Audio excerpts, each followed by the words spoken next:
చేశారు సార్. ఇప్పుడు ఏమొచ్చి టీడీపీకి వచ్చి మళ్ళీ అదే ఎంపీపీ టీడీపీకి వచ్చిన వెంటనే నా మీద వేటు మొదలు పెట్టారండి.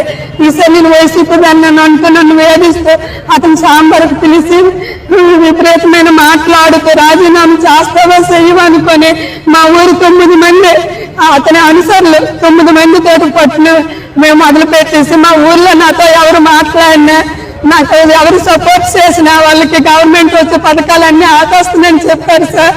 మాకు ఈ ఊర్లో ఒక దీనిలాగా మేము దించి కొట్టేశారు సార్. నిన్ను ఎవరు కాపాడుతారో చూస్తామనేసి మా మీద ఏమొచ్చి నిఘా పెట్టి నన్ను 9వ తేదీని దండోరు వేయించారండి ఎంక్వైరీ అనేసి. 10వ తేదీని వచ్చేసరికి ఆ ఎంక్వైరీ పిటిషన్ దారులు ఆ 9 మంది అతను అనుసరితో పోలీసులు పెట్టి మరి ఒక రూమ్ లో ఎంక్వైరీ జరిపించేసి నాకేమొచ్చి 11వ తేదీ అయ్యేసరికి 10వ తేదీ జరిపించి 11వ తేదీకి నాకేమొచ్చి సస్పెండ్ ఆర్డర్ ఇచ్చేసి విధులను తొలగించామని కొత్త ఆయన దగ్గర ఒక 5 లక్షలు తీసుకొని పోస్టింగ్ వేసేస్తున్నారు సార్. నాకు చాలా అన్యాయంగా ఊర్లో ఎవరు ఏ ఒక్కరు అడిగినా సరే వాళ్ళకి పెన్షన్ ఆపేస్తామని బెదిరించారండి. సర్పంచ్ కూడా ఇదంతా సర్పంచ్ తీర్మానం ఇచ్చారు సార్. సర్పంచ్ తీర్మానం ఇచ్చి జనాలు మేమైతే సంతకాలు అయితే పెట్టిస్తామని ఇదిగోండి ఇచ్చారు. ఎమ్మెల్యే గారి దగ్గరికి వెళ్ళాను సార్. ఎమ్మెల్యే మేడంకి సార్ మేడం ఇదిగోండి ఎంతమంది నాకు సపోర్ట్ చేసి సంతకాలు పెట్టారు, మీరే న్యాయం చేయండి మేడం అని అంటే ఆ పిటిషన్ దాన్ని తీసుకొని వస్తేనే నేను చేయగలను, లేకపోతే నేనేం చేయలేను అనేసి ఎంపీ మీదే పెట్టేస్తుంది సార్. ఈ ఎంపీ వైసీపీ టైంలో నుండి నాకు నైట్ పూట ఫోన్లు మాము చేసి వాళ్ళు సరే ఇబ్బంది పెట్టి వాళ్ళు అతనికి ఇదాము లేదు అనేసి ఇప్పుడేలా నా మీద కక్ష తీర్చుకుంటున్నాడు సార్.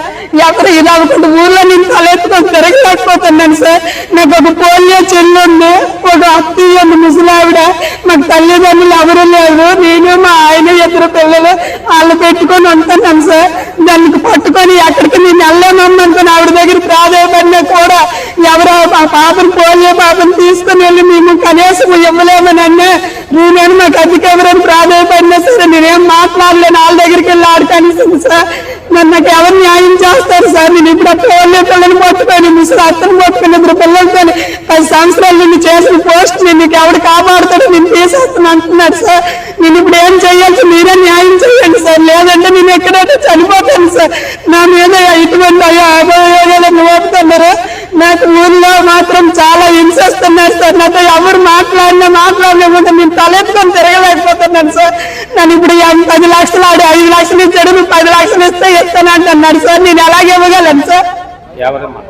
మా ఎంపీ బొమ్మి సురేష్ సార్.